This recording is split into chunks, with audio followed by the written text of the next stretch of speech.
On Tuesday, it will be Back to the Future in Alameda when the Raiders introduce Jon Gruden as their next head coach. And it will look and sound something like it did in 1998. This is a very exciting day for me in my life. I'm so proud to represent this franchise as their head coach, and I look forward to the days ahead with this organization. On the heels of a 4-12 season in 1997, Al Davis had to choose between Eagles offensive coordinator Jon Gruden and Jets defensive coordinator Bill Belichick. At the time, Gruden was 34, the youngest head coach in the NFL, and what Gruden lacked in experience, he made up for in bravado. That's terrible. That'll kill us. We're not posing for football cards. Let's play with some speed. What's the rule? It's always the same two guys. Do it again. Do it again. Gruden was not an instant success on the Raiders' sidelines, mainly because he lacked a quarterback. Jeff George didn't fit Gruden's West Coast system and suffered a groin injury that lingered all season. I went for a jog last night, and I started feeling a little tenderness in my groin. You know, I don't know what it is around Oakland. In the offseason, Gruden found his own quarterback, veteran Rich Gannon, who eventually became a league MVP. That was one of the big criteria for me, was to go to an organization that I thought had a chance to win. And win they did. The Raiders went 12-4 in 2000, winning the AFC West for the first time since they moved back from Los Angeles. At least we have this belt. We got this title. Gruden's fame in the Bay Area went far beyond the black hole, and he maintained his famous fanatical personality at work and at home, according to White Cindy. We would go on vacation, and he would do 300 push-ups a day, or 600, or he would read the paper, and every word he does a push-up to. That's how he does it. He's nuts sometimes that way. But Gruden didn't internalize that behavior. His facial expressions earned him the nickname Chucky.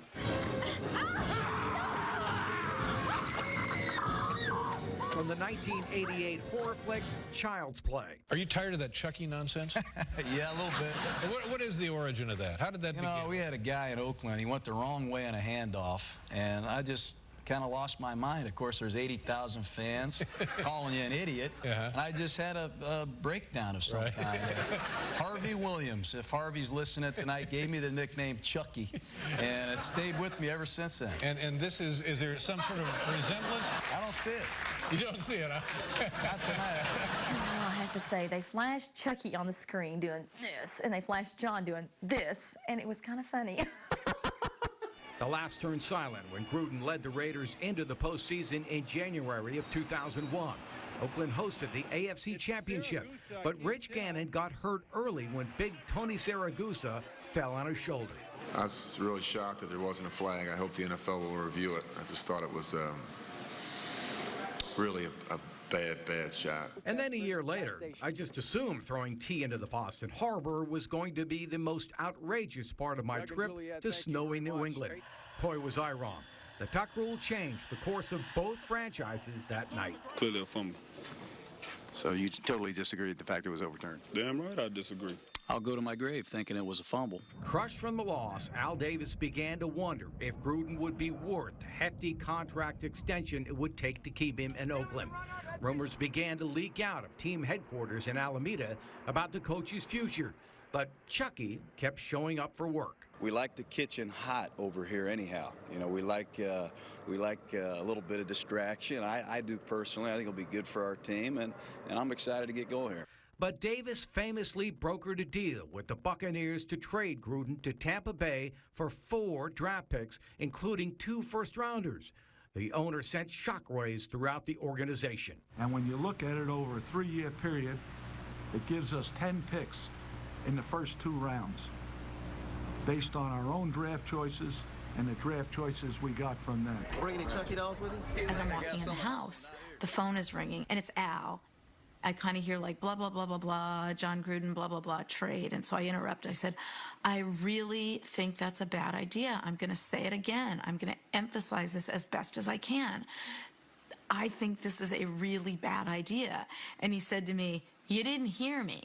I told you I just did it. A year later, Gruden beat the Raiders in the Super Bowl and stayed with the Bucs until 2009. then left for Monday Night Football. For years, he seemed comfortable in the broadcast booth, but always had complimentary things to say about the Raiders from afar. Do you think the Raiders are headed in the right direction? This is a rebuilding football team, and they've got some cap space for next year. They've got all their draft choices. They've had some injuries. Reggie McKenzie's the right guy. I'm sure they'll be fine. Alongside a friend of the program, Jon Kingdon, and he is very familiar to Raider fans, certainly Raider executives. Hired by the Raiders in 1978, he became the team's director of college scouting, a close confidant to Al Davis, and co-authored the book, Al Davis Behind the Shield, and here it is right now. Hot sales during the month of December, as you told me.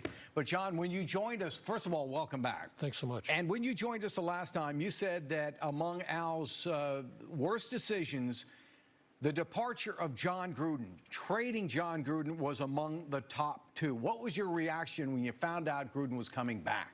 Well, I was very much excited for the organization, for the fans, and for the players. And seeing, what went on, particularly last year, I think they're really in for.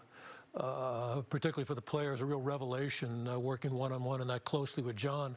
I think the fans, know what to expect, and many in the organization who are still there certainly know what to expect as well. In what ways did Al Davis restrict Gruden's ability to coach, and in terms of personnel, and how will that change under the current administration? Well, I think Jon actually had a lot of freedom to coach, and I think what really Al had a real adjustment to Jon was Al was used to coaches not being as prepared as he was. He would go into the coaches' meetings and say, have you thought about doing this? And they'd write it down. But about this, and they'd write it down.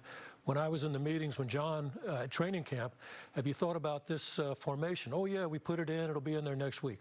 What about this idea of this play? Yeah, we tried it last week. It didn't work. So Jon was, I think, on the same par with Al on that level. So I think that was actually more of an adjustment for Al than it was for Jon. I think Jon is going to have a lot more input in personnel than he did with Al. I think he didn't have it there, and from what I understand, he really wants more input now. Yeah, let me, that's leads to my next question. 10 years, $100 million. How is Gruden going to fall into the power structure? Is he the guy at the top, or does Reggie still have the say, or do you anticipate some changes in the power structure? Well, again, I'm not there in particular, right. And I've talked to people that are very close with Jon, and one of the issues that I was told by this person very close to Jon was one of the issues that was important for him, a number of issues that were important for him. He wanted to go to a team that wasn't rebuilding. He wanted a team with a legitimate quarterback. He wanted to go to a nice area, a nice city, and he wanted control. Now, that's how I heard it. I like to think that he pretty much could have written what he wanted set up, and we'll certainly see how that ends up. Yeah, no doubt. In your book, you illustrate clearly that Gruden liked to hold players accountable for their actions during his first tenure with the Raiders. Do you think under the last administration coaching staff, Jack Del Rio, that maybe players weren't held accountable that might be now under Gruden? And just watching the way they played, I just didn't see that spark or the energy. And again, it's going to be, the first time somebody makes a mistake out there and Jon explodes. I think it's really going to be, like I said, a revelation for all of them. And I think what's really going to be unique for the difference between when Jon first got there and when here he is now. When he got there, he was an unknown quantity. And people challenged him. And we can talk about Larry Brown challenging him.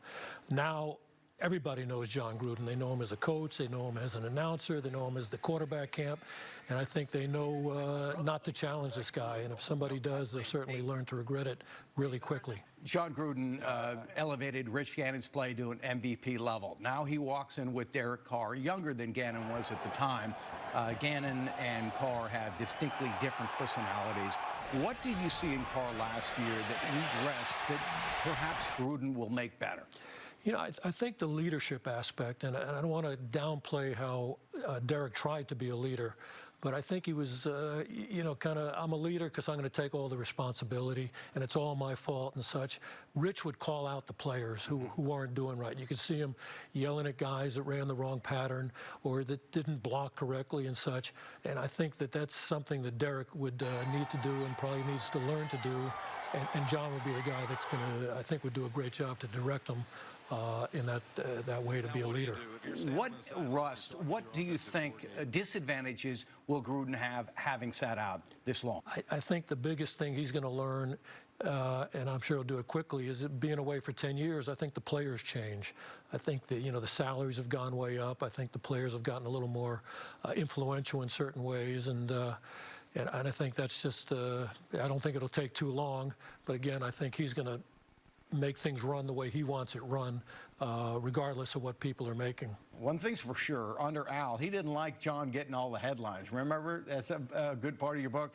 He's not going to have to worry about that this time around. Well, you know, Steve Corcoran even brought up a story to me. Steve, who's just started a website, the Raider snakepit.com, and which is pretty interesting. He's the one that broke the story about the signing coming this Tuesday.